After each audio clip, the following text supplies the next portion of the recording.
Hold on tight for the next hour. You're entering into a place, a zone called the alternative to the alternative media. It's a place, a special place where even truth seekers fear to tread. All right, people, let's move like we've got a purpose. Affirmative. Okay, Greg Anthony here, and glad you are back. I am really glad you are back on the Investigative Journal on this July 6th, Thursday, 2017 day on our calendar. And I have a lot planned today. We're going to talk about how all the world leaders, all the major ones, and many of the minor ones, are working with the Jesuit order, and they're all working together to foment chaos between countries so that they can have another powder keg event soon and snap off World War III. And boy, I'll tell you, I'm going to get to that in a minute, but to keep this show running, I'm running a pledge drive. So please go to my website at arcticbeacon.com. You can get shows going back over a decade for what I call the Vatican-led New World Order. And come on, you got to help me out because we have to keep this show going, and it's only listeners like you. And I haven't really been a great help because I've had a really terrible website that doesn't really do anything to keep people together, and it was only half done, and it's been up there for years, a lot of information on it, but through the help of Nicholas, who owns the radio station, he's migrating it all to a new WordPress site that's going to be more dynamic, more interactive, and I hope that will help as well. So we're moving everything over there. You can get it at greganthonysjournal.wordpress.com, and you can see it's in the infant stages, but a lot of the articles are there, not all of them. You'll see that 2 or 3 months of worth of work that I've done recently is still on my computer, and I'm trying to, instead of moving it to Arctic Beak and then moving it over, I have to figure out a way to get it over to the WordPress site. So we're working on that. Keep in touch, and that's that. Okay. I can't help but comment on the world scene. You know, it's just, I put a little post on that WordPress site about that guy called Mo Curley and Larry Young. He's like this Three Stooges put together. His hairstyle, his body, his body weight, and then his ridiculous statements. I mean, this guy is definitely a Jesuit stooge. I call him the Jesuit stooge. And he made a comment, you know, he's now got a nuclear... Where do you think they get these nuclear missiles from? Where do you think they get all this money? I mean, they got ICBMs now. He says he can put a nuclear warhead on it, and they can hit Alaska now. And so that has caused outrage in the UN. Our American ambassadors stating that we're not ruling out military force, and then they want to put sanctions. And it's just really, when you understand that they work together, to me it's just unbelievable, an orchestration of wars. And I called that article something the Jesuit Black Symphony of War. But anyway, recently Trump met with the Chinese president, right? And they seem like buddies over at his golf course. Oh, they're going to be such great relations. You know, they're friends behind the scenes. And then China, you know, goes back to its old ways. They're helping North Korea. And so it's setting up for that, you know, conflict. Now, whether it happens tomorrow or in 1 year or 2 years, who knows? I don't have a crystal ball. But the one thing you have to understand is that they all work together. Okay? And they, for example, Putin is right with Trump. You know, Putin will say anti-American things, Trump anti-Russian, Chinese say anti-American, America says anti-Chinese, then we got Cuba and all these people. They're all working together. Jesuits work both sides of the coin. Now, I've said this for years. The world is firmly in the hands of the Illuminati under Vatican and Jesuit control. And I'm going to point out a few examples. You know, you have to understand this before you go any farther when you're talking about world events. Leaders around the world are a tight-knit group. For example, Trump's in Poland talking to the Polish president. Remember Lech Walesa? He was a Jesuit stooge during the Reagan administration. He became president too, right? Then, they go over and talk to the Polish president's in the bag of the Jesuits. And then he's going to meet with the G20, all of the big world leaders, and they're all in the pocket of the Jesuits. And wouldn't it be nice to know what they say really, what the truth is behind the scenes? But you have to understand the leaders of the world are a tight-knit group. They're working to foster this war in the Middle East. They say they want peace, but really they want war. And it's going to lead to destruction as well as the destruction of Israel and the United States. That's their plan. And to accomplish this endgame, and what is it? Pretty simple. A one-world religion based in Jerusalem and a one-world government under a fascist communist network of so-called independent states. It's important that the Vatican have all major world leaders appear to be on different sides of the fence when, in fact, they are deceptively working together to bring about Illuminati's goal of the world consisting of a commonwealth of these independent fascist states that they can control.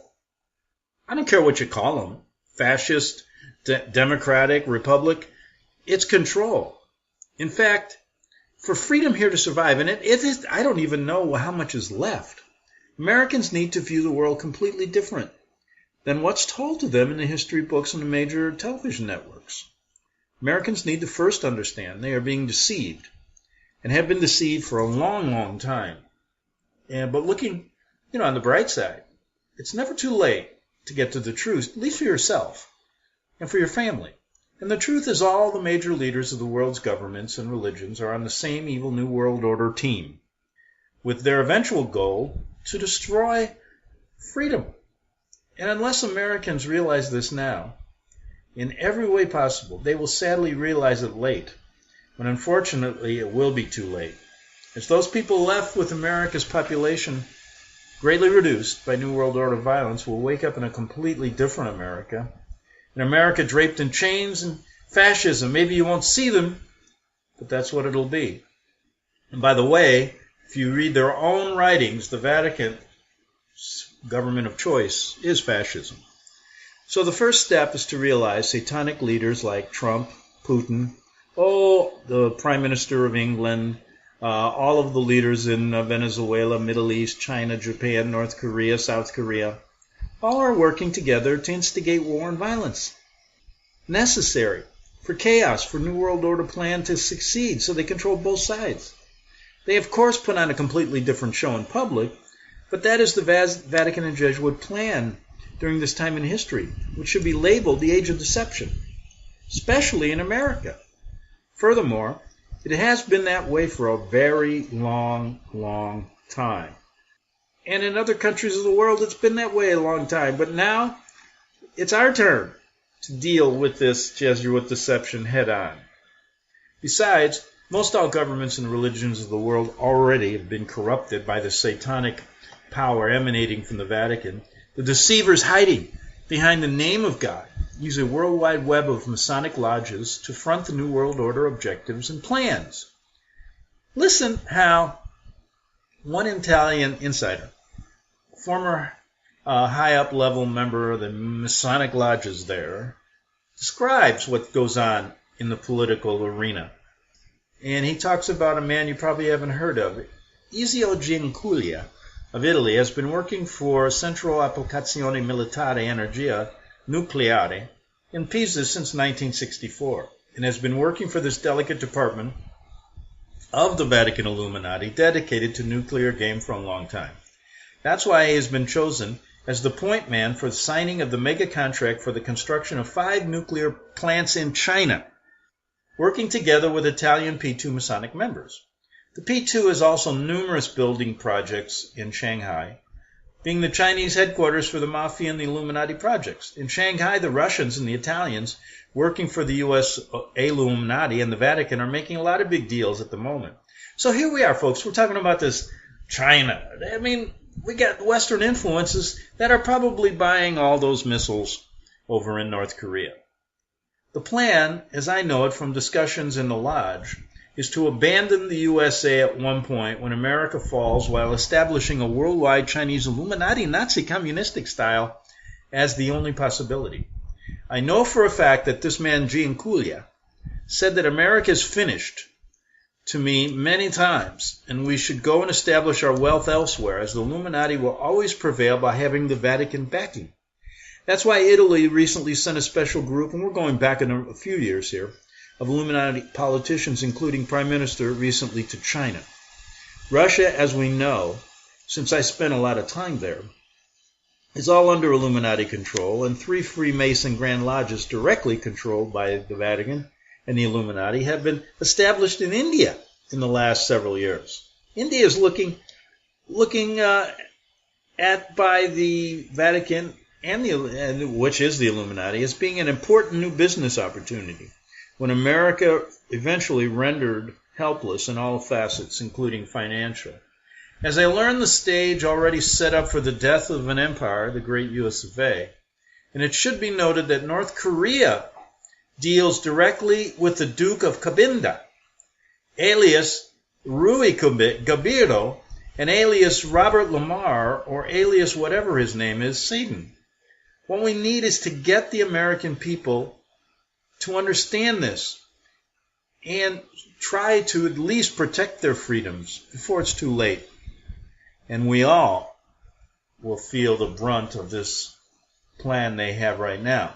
So that was said a few years ago, but it's coming to fruition when you see this conflict between China and America now, because we're stating, well, we're going to put an embargo on all countries that help North Korea. Well, guess who helps North Korea the most and said they were going to stop when he was visiting Trump, but is even giving him more aid? That's China. And they're trying to destabilize that region. China's building all these military bases on these islands in the South China Sea, which is actually being contested because Vietnam and also Taiwan contest that they have rights to the South China Sea. But what's China doing? They're bullying their way in to control that area in Asia. And so we have a huge problem. But at least you understand that these people play a good part when they start talking publicly. But behind the scenes, folks, the plan is in place. And they can only get away with it through deception, right?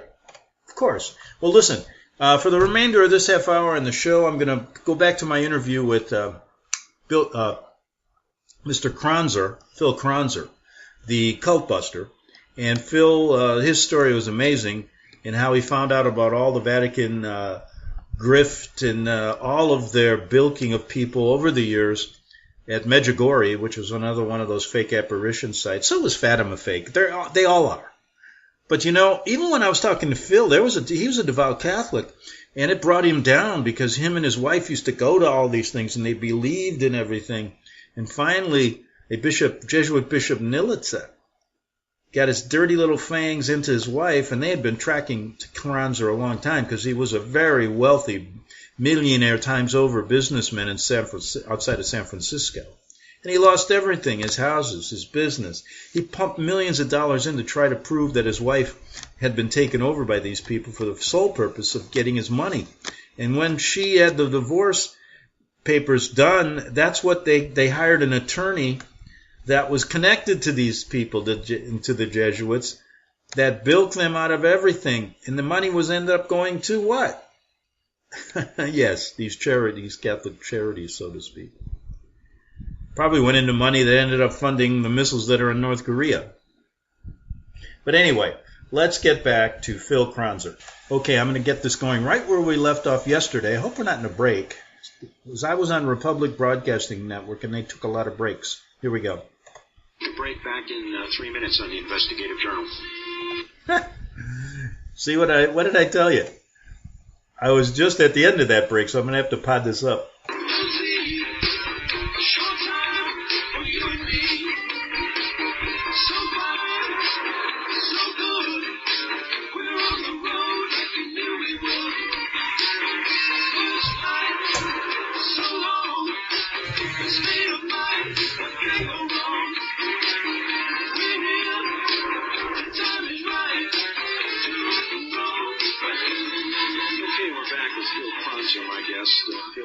of a group called the Phil Kronzer Foundation of Religious Research. And the reason I think this story is important is that it talks about how his wife, this organization was founded based on the fact that his wife of 39 years has been manipulated under mind control by an organization that perhaps has hijacked the Catholic Church.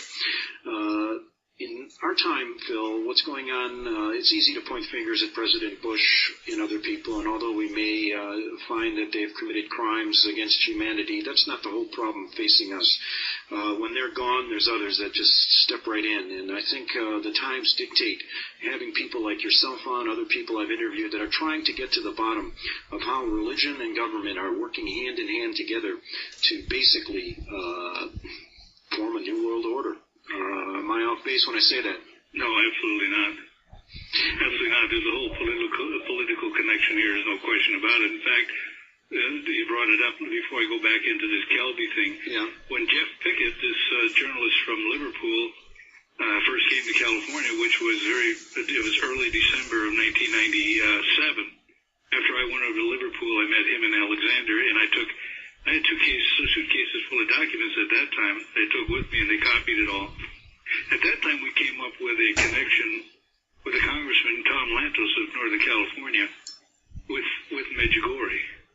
And I'll get into that a little later. What he had is, Pickett came out, and the first thing he did was he went after Congressman Tom Lantos up in San Bruno, and he actually tried to interview him on the steps of City Hall in San Bruno on a Saturday when he had a special meeting there, and Lantos came out with his wife and Pickett. We had it all on film. Everything was on camera. And at one point, Lantos got so mad at him, he tried to take a poke at him and knocked his microphone into his chest. That was all on film, so I didn't really know what the Lantos connection was completely. But what happened is in 1997, this Marcia Smith woman, in April of 1997, she was able to get the Sister Emmanuel, who had been in Notre Dame with my wife, and another guy named Dennis Nolan, and my wife Artie. They went to Congressman Lantos' office in San Mateo, California, had a conference call with Washington, D.C. with Lantos' wife, Annette, and they got Lantos' wife, Annette, and Lantos himself, along with Congressman Chris Smith from New Jersey, who's a devout Catholic himself. They got them to set up a meeting in the Rayburn House, which was to take place in October of 1997, where Sister Emmanuel was going to come and talk to brief the congressman on Medjugorje and Our Lady's messages. Well, how ridiculous can you get? Yeah. You know, and so we had videos of all that and everything, but so that's the first thing Pickett did when he came to California, and he went after Lantos. Then later on, in early '98, after we came back from Medjugorje and Mostar, and we did the filming for the next video that was done, that's when we went up to Canada, Montreal, and met Carlo Calvi,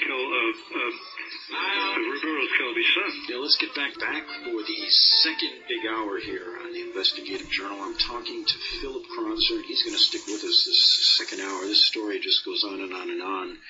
And Phil, you were talking about Roberto Calvi. Yes. Go ahead. Well, Jeff Pickett, in early 1998, got a lead on Roberto Calvi's son. Roberto was the one who was hung under the bridge in 1982 in London. And, Carlo Calvi, correct? Carlo is the son, yes. Yes. And we located him in Montreal. We got a hold of him and found out where he lived. He said he would talk to us, so we flew to Montreal and went up there. We spent about 4 days there. And Carlo was very gracious. He welcomed us into his house, and we talked to him for a long time. He had 2 young children, a nice wife, and his mother was still alive. I'm not sure she's still alive today. And he began to tell us the whole story about his investigation. And his mission was to prove that his father did not commit suicide, that he was murdered, because there was a tremendous amount of insurance money involved. Right. In fact, he hired the Kroll company. Kroll is a very big investigative company, Kroll, and he hired them. And I know that the time that he was into them for several $1 million for their investigation. Well, they did eventually exhume the body, and they did the forensic investigation, and now they have ruled that he was murdered. You know that? Yes. And there are people standing trial as we speak. Well, not to digress too far, but Nielitsa in the early 90s was on trial for that same situation as a connection to Calvi too. But he got off on a technicality. It was something to do with the court filings or something. Didn't arrive on time, and he was able to walk. Anyway, we went to see Carlo, and we went down in his basement, and he had a filing cabinets. You couldn't believe how many filing cabinets he had with documents. So he gave us access to them, and we went through. Pickett was going through picking out the documents, anything referring to Bishop Nielitsa, and I was running down to the copy center, and we did this for the better part of 2 days. We came back from Montreal with about a foot-high stack of documents, which since then I've returned over to my attorney, Jonathan Levy, and Jonathan Levy's been able to use some of that information for this Vatican Bank lawsuit that they're involved with. So, in this last minute, we're going to get back to the story. This is dangerous waters you're treading. I know that you started this organization on behalf of perhaps what happened to your wife and for other people that may have found themselves in the same situation. But let me tell you, when you get into this area, I'm sure they've come at you hard. How have you survived this? Well, one thing I do is I don't hold anything close to my vest. When I get stuff, I put it out. And I know that sounds a little silly at times, but, you know, that's the only way you can protect yourself. They always accuse me, the enemy accuses me of, well, you don't have any documents, you can't prove anything. See, my whole situation runs from California to Birmingham, Alabama, to Florida, to Fatima in Portugal, and to England. And I just met a whole bunch of characters along the way, and just the people that I commissioned to work for my foundation, who, by the way, have cost me a couple $1 million, all eventually ended up being bought out by the enemy. Now, who is exactly the enemy? Who's putting up all this money? I really can't tell you right at the moment. I have some suspicions, but somebody is spending a lot of money to stop me. Now, have you been able to trace anything about who's doing this? Well, and I know they cover their tracks pretty well. We're really working on what I found here in the United States, what we call the AM Church, which is a church within the church. There's a major influence with New Age radical feminists. Can we just hold that thought, Phil? We're right back in 3 minutes on the Investigative Journal. Okay, so we took a break there in 2006, and now we got about a minute here before I have to take a break. So let me say this. We're going to come back, because it gets really good in this second part interview. You can imagine how hard they came after him when you start going after their pocketbook. And Phil Kronzer paid the price. I haven't had a chance to look him up. In fact, I talked to John Levy, who was his attorney for a while, just about a week ago, and John has lost track of Phil. And I want to try to track him down and maybe get him on the show again and see what's happened throughout all these years. I think the last time I talked to him was like 2011, maybe 2012. So we'll have to see where Phil Kronzer is these days. And quite a story when you start seeing these kind of things, you know, how they manipulate minds, how people still, I bet you if you go out in America to talk to Catholics, they still believe these Mother Mary apparitions are true. You know, and boy, they can probably do good ones now. They got holograms. They got all of these different things they can do now. Back in the old days, they had to rely on, statues that would bleed, stuff like that. It was kind of like the old snake oil magician methods. Now it's high tech. Back in 3 minutes on the Investigative Journal.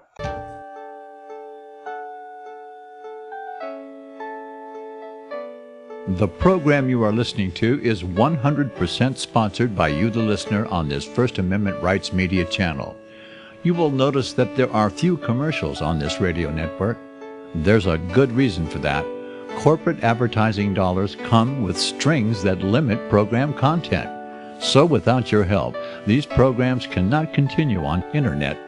or our several affiliates. If you benefit by the educational law programs, we ask you to give. If you are admonished or nurtured by the Bible and ministry programs, we ask you to give. If some voice a cause that you are passionate about, we ask you to give. If you believe in any of these, we ask you to support them as you would a missionary on a continual basis, as if giving a tithe for missionary radio. These programs are not commercially viable and must be supported by those faithful to the cause of truth. Look for the button to sponsor your favorite programs at our listen and schedule pages on the internet. Then, when you subscribe, we will send you the last quarterly MP3 CD of that program immediately, and continue to do so with each new quarter. We will also give you unlimited archive access to all of our programs. We're asking you to give much less than a tithe, so that you may also send support directly to a particular program host, cause, and anywhere else the Spirit may lead you.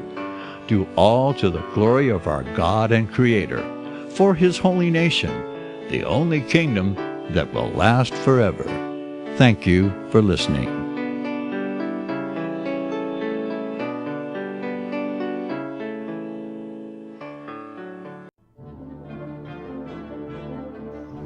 Visit crosstheborder.org, C-R-O-S-S, crosstheborder.org, to get your print, EPUB, or PDF version of Nicholas Arthur's new book titled When the Third Temple is Built. That's crosstheborder.org. When it comes to prophecy today, much of the evangelical Christian world has their eyes on Israel, waiting and watching to see when the third temple will begin to be built. The plans are drawn. The Jewish people are eager. Most evangelical Christians today believe that the rapture will happen before the third temple is built. Hi, I'm Michael Eugene. I was taught that Daniel's 70th week was in the future. Is that really what the Bible teaches? Have we searched the scriptures and found this to be true? Why is it so important for a re-established Israel to build a third temple in Jerusalem? Is it necessary to build a temple on the same location already occupied by the Dome of the Rock? Is it necessary for sacrifices to take place in the temple on Temple Mount? Is there really a rapture followed by 7 years of tribulation? What is the New Testament temple? Can we identify history and prophecy? Who is the first beast in Revelation chapter 13? Who are the 7 kings in Revelation 17? I have asked all these questions, and I have found Nicholas Arthur's new book, When the Third Temple is Built, answers all these questions and more using Scripture to interpret Scripture. The Bible says that no prophecy of Scripture is of any private interpretation. Nicholas shows us in his new book, When the Third Temple is Built, how the Bible interprets prophecy and not man's private interpretation. Visit crosstheborder.org, C-R-O-S-S, crosstheborder.org, to get your print, EPUB, or PDF version of Nicholas Arthur's new book titled When the Third Temple is Built. That's crosstheborder.org. The following program is labeled dangerous and off limits by the supreme Jesuit command. But stand tall, people. Listen up, and you may just learn something. Oh, dear Lord Jesus, this ain't happening, man. This can't be happening, man. This isn't happening. Okay, that was quick, wasn't it? 3 minutes, and we're back. We're going to get to Phil Kronzer in a minute, and we got it. The second half. This part of the interview I think is better than the other parts, and like I said, I want to find out where Phil is. But it's funny how the mind works sometimes, and we all have our own, but there are some similarities in how a human mind functions. And for example, let me give you an idea.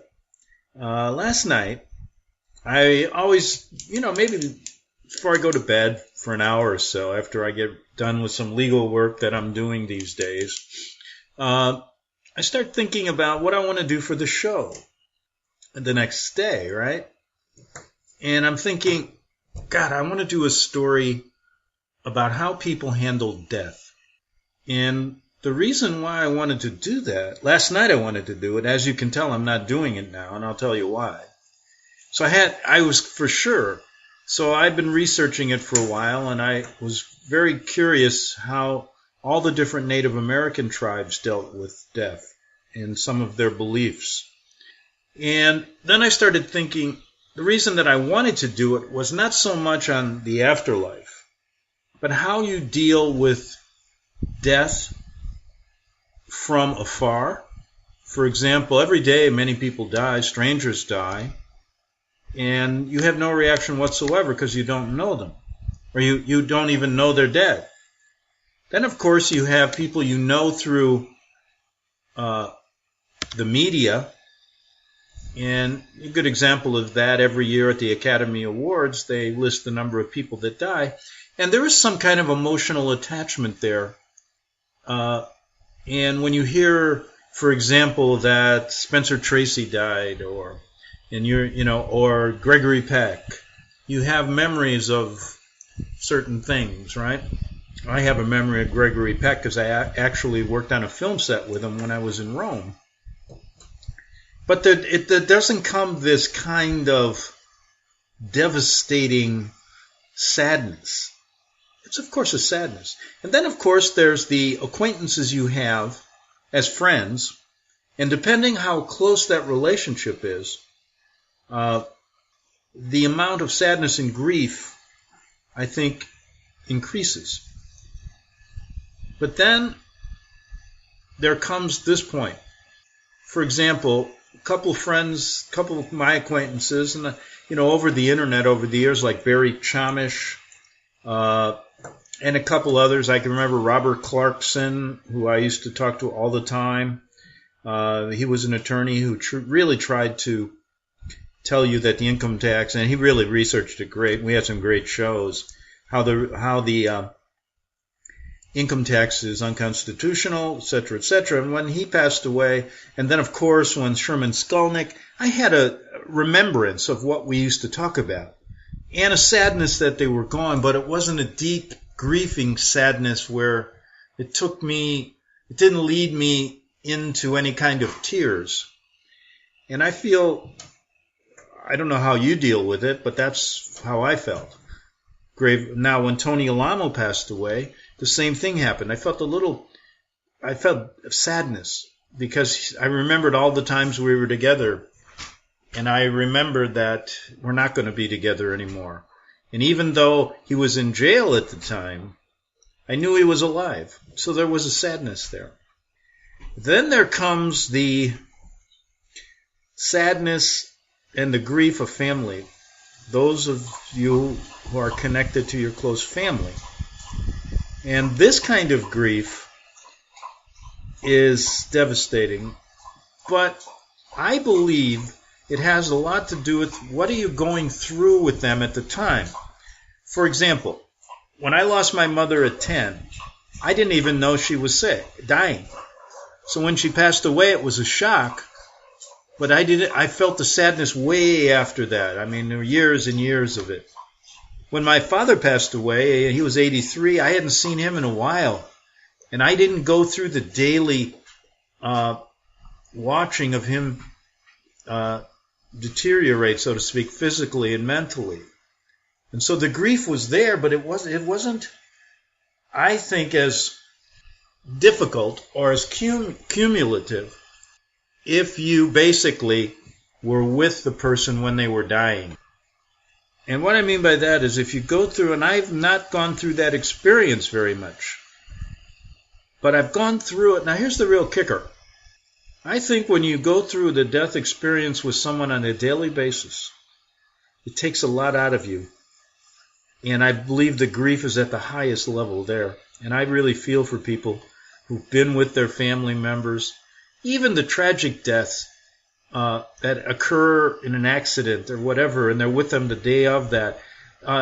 There's this kind of, it's the closeness. You were talking to this person 1 minute and they're gone the next.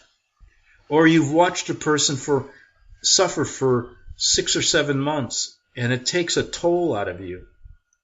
Now here's my point. I had to deal with this question because first I lost now you have to understand that there can be close psychological connections to animals as if they're your family. And that's what I've had with my 2 dogs. And when I lost my first dog in January, it took a toll but it wasn't what I'm going through now. because she went rather quickly. And I died in my arms, and it was tough. But I was able to deal with it and then deal with the grief. And I will say this, I had more tears over that than I did when I heard about my father dying. Now, does that make me a callous person? I want to ask you that. I knew I wasn't with him. When I heard it, I knew it was coming. But I believe if I would have stayed with him every day during that period of time, I would have felt just the same way as I did when Moose died. But what's happening now is I'm going through a period where 3 months ago my dog Max was as healthy as can be, jumping off the boat, running, and all of a sudden he came up with a small limp. Never got better. Now he's on heavy medication, x-rays. I had to leave San Diego because he couldn't get on the boat anymore, so we're living in a house now in Mexico where I can get medication at a cheap price and I don't have to get prescriptions. And I've got him on some stuff, of course, where the vets are approving it. And that's limiting the pain. But I've watched him deteriorate now for the last 2 months, and it's almost for sure he's got bone cancer. And it's spreading. And to watch the suffering, it's no different than if you're with a human being. And so now I understand that a little better. And basically, I castigated God one night, and I said, if you don't, I deserve one miracle in my life. How many miracles have you given out? The last ones I hear about were 2,000 years ago. So can you do it? Of course, that hasn't happened. But anyway, so I guess I just had to get that off my chest because I have very few people to talk about it with. But anyway, that's what I'm going through. And I've had a number of x-rays and tests, and it's probably going to end up where I have to make a decision, and that's the hardest part. And it reminds me of this, do you let the dog or a human being, is there any, for example, there's this big idea of putting, euthanasia and letting somebody kill themselves or whatever. And the question becomes, do you let the dog or the human being suffer, or do you take God's plan into your own hands? So I'm dealing with that. So thanks for listening a little bit anyway. But anyway, I didn't want to do a show on it, and just told you why I didn't want to do it, but I ended up doing a number of minutes on it, and there you go. So let's get back to Phil Kronzer.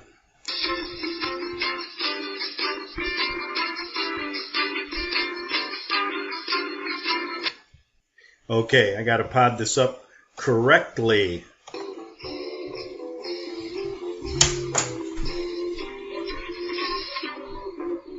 Okay, we're asking the question, who is the real enemy? I know many American people are asking that right now regarding what's happening in our country.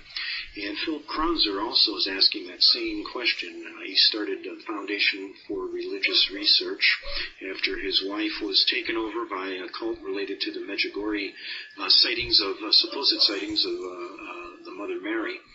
And through his research, he's uncovered some incredible connections between Jesuit priests, public officials, other religious organizations, which tie perhaps the enemy to all these groups. I know you've asked this question. Maybe the same enemy of the American people is the same enemy that's spending millions of dollars to try to keep you quiet.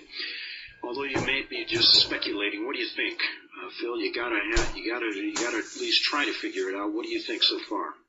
Well, there's tentacles go everywhere, and the thing is, here's what I discovered. To give you a little background, sure. They operate with this whole thing with the Medjugorje prayer groups and other groups. I've got my hands on some documents quite some years ago that came out of Chicago in around 1976 when they really put together Call to Action. You've heard of Call to Action. Mm-hmm. And of course they claim that Call to Action is kind of just a dying movement, and they're all old ex-priests and nuns and disgruntled people, but that's not true because maybe not under the same name of Call to Action, but they're under many different names and they got many different faces at this time. I like to identify it to New Age radical feminists who are manipulating with what you call psychopolitics. I found out that certain ones that when you get close to this situation, they literally have like a Nazi mentality with a communist agenda. That's a pretty good description. And I've got a small booklet of 55 pages which goes into psychopolitics, and it's literally, you might as well say it was published right by the communists, because it talks about how they run their cell groups and what their plan was. And the plan was they had to get rid of all of the good Catholic priests and go into using psychiatry and psychology to control everybody. Yeah, and maybe just to humanize this a little bit, so people listening get a picture of what's going on. Let's use a situation that I'm familiar with from my personal life. I grew up Catholic. I went to a Catholic school. I went to Notre Dame High School, which is in Niles, Illinois, right outside of Chicago. And I happened to be instructed by the Holy Cross Fathers during the period of the Vietnam War. Now, during this period, I could tell you right off the bat that it came from many priests. After two of our high school kids named Jimmy Freeze and Greg, Greg Freeze, I believe, and Jimmy, and I apologize, I forget. But these two guys were the first two Marines that were killed at our school. And they came back on the buddy system, both dead, and I believe their crosses are still up on the north side of Chicago. Well, there were many good priests back then who were telling all of us not to go into the war, that the war was wrong. And this was before many, many people spoke. And I'll tell you what, it influenced my decision to believe, to understand what was happening in Vietnam that came to pass years later, of how this war was all wrong from the beginning. And it was the Catholic priests telling us that in our school. And I believe, if you look at what's happening now, the war mentality we have in our country now, that's the last thing. These criminals in our government and these criminals that are also parading around as good priests and good rabbis and whatever else are trying to weed out the good people in all these religions who may influence the youth of our country to really figure out what's going on. I believe they think that way. What do you think? Well, there's no question that they're going after our youth. And that's a given, because even here in California, we got this Rob Reiner, meathead, remember him? Sure. And they're trying to get control of all of our kids in the daycare schools and the Montessori schools now. So there's no question it's brainwashing of our children. And the thing they want to do is weed out the good priests, the good rabbis, the good people in all religions that may prevent a problem for their warmongering agenda. Well, I've never thought about it that way, but it's certainly the liberal agenda and like I say, this communist mentality, because I know for a fact that, say, for example, in the San Francisco diocese, I think there's 15 priests altogether who have been literally kicked out, accused falsely. These are the Orthodox guys, and they don't want them saying Mass, they don't want them hearing confessions. Right. So the better guys, the good guys, have been literally sabotaged one way or the other. This whole sex scandal within the church, it was all contrived. There's no question about that. And who was behind it? Well, for a good example, in Boston, the priest, Father Paul Shanley, he's the one that was the brains behind NAMBLA. And you know what? Everybody knows what NAMBLA is, North American Man Boy Love Association. And of course, he's since been put in prison. Over down in Texas, they had the Rudy Koss case, and I think you're familiar with that one, aren't you, Greg? Well, Rudy Koss molested so many kids, they lost count. And then, of course, it was one famous case that was down in Louisiana. I don't remember the name of the priest, but there was an attorney by the name of Ray Mouton, and that's when there was a priest by the name of Father Tom Doyle, who was heavily involved right in Washington, D.C. with the National Conference of Catholic Bishops at one time, and another priest by the name of Peterson. They got involved after that case was over in Louisiana, and the priest there was, I think, put away for 2 life terms. Ray Mouton was the top attorney. He ended up getting a divorce. He lost his family, lost his faith, and he started drinking heavily, because what he found in that whole case, he was picked to defend this guy. It was so bad that he just lost it. That's when they made the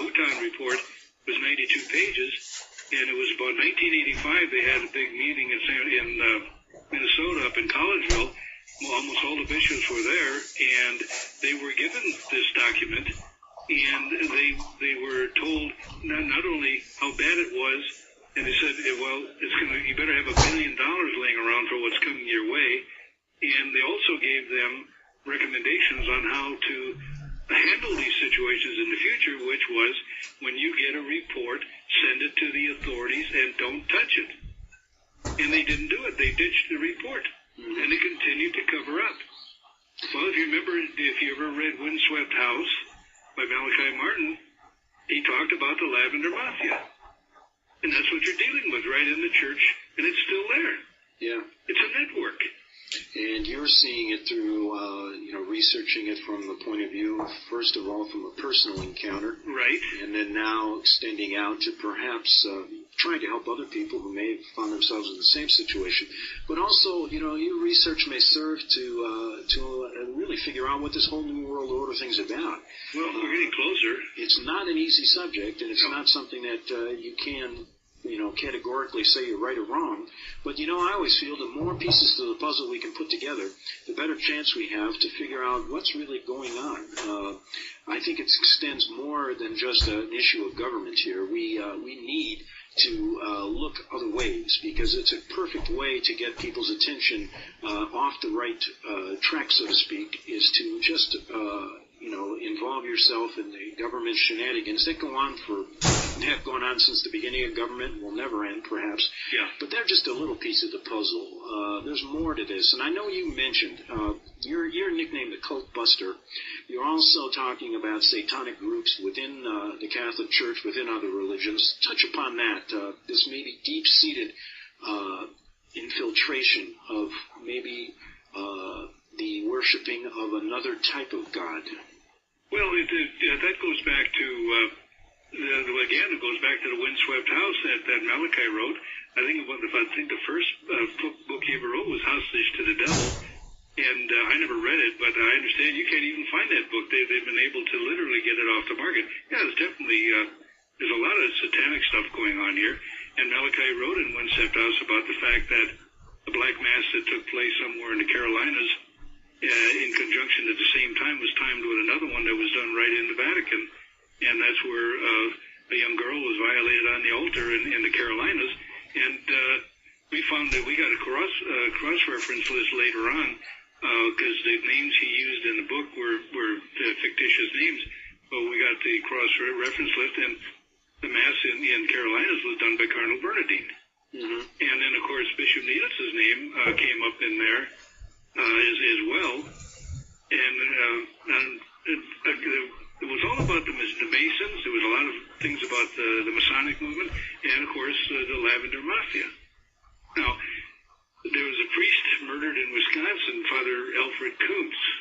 This goes back to about, I believe, 98 or 99. And you're originally from where, Two Rivers, Wisconsin? I was from Two Rivers. I was born in Two Rivers, yeah. Okay, go ahead. And this was, he was murdered actually in Lodi, Wisconsin, near Madison. His throat was slit, and it was literally they really did some really bad stuff besides that. But he was working, he was an exorcist, and he had a direct pipeline to the Vatican. And I met a fellow in southern Illinois by the name of Steve Brady, who was Roman Catholic faithful.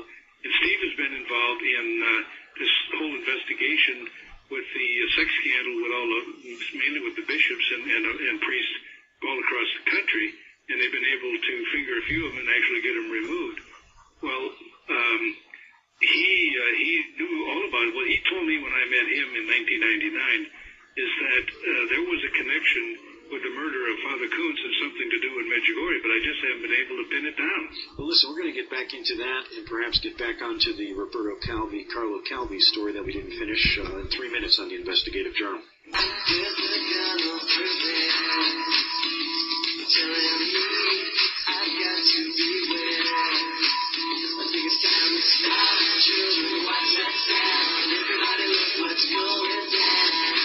Okay, we're back with Phil Kronzer. He's formed a group called the Foundation for Religious Research, nicknamed the Cult Buster.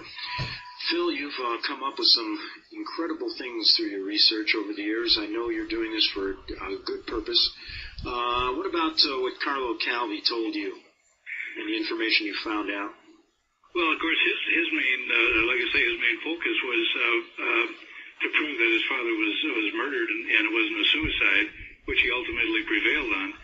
And he didn't know a whole lot about Nielsen personally, but he certainly knew who the other players were. Who was the other fellow they put in prison? Was it Sildano? Michael Sindona. Sindona, yeah. Well, he was murdered in prison. Right. And, of course, now you know Archbishop Marcinkus is now dead. Exactly. And he took a lot of secrets to the grave, obviously. Right. And I don't know, but let's go back to even further than that. The book that was written by David Yallop.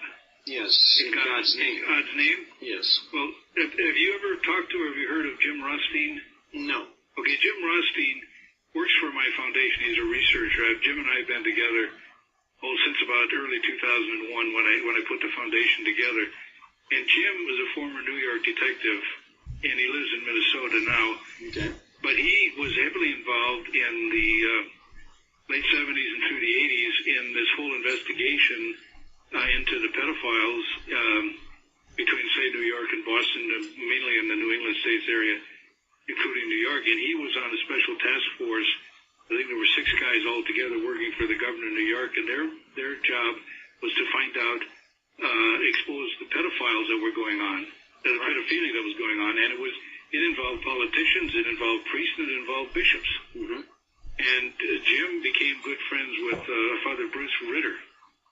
Father Bruce Ritter was a Franciscan priest, and he started what became known as the Covenant House in New York. Mm-hmm. And what Father Bruce Ritter found is that he was finding all these young kids on the streets of New York shooting heroin and all screwed up, and they couldn't figure out where they were coming from. Okay, I got to cut it off because we only have 30 seconds, but now I remember how I found out about Jim Rothstein, and then immediately after I did this show, I got in contact with Jim, and we started to do our shows together, and so then I want to thank Phil. I forgot all about that. It's funny how you forget things, but it was actually 2006. So anyway, we're going to come back. I still got about 35 minutes of this interview, so we'll finish it up tomorrow Friday. Have a good evening, and see you tomorrow.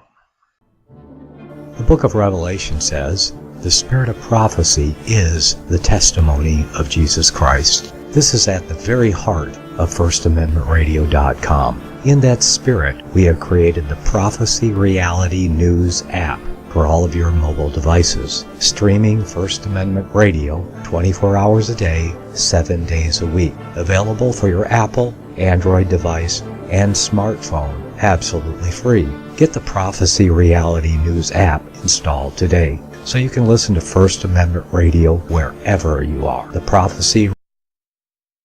Since the beginning of time, kings have sought it, nations have fought for it. It has been traded, it has been borrowed, it has been purchased, it has been stolen. There's a reason for it. To secure the blessings of liberty to ourselves and to our posterity, invest with the security of gold and silver. Call Discount Gold and Silver Trading at 1-800-375-4188 or visit discountgoldandsilvertrading.net.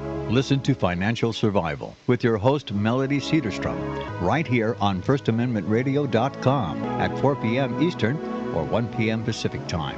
Visit discountgoldandsilvertrading.net or call Discount Gold and Silver Trading at 1-800-375-4188. Toll free 1-800-375-4188.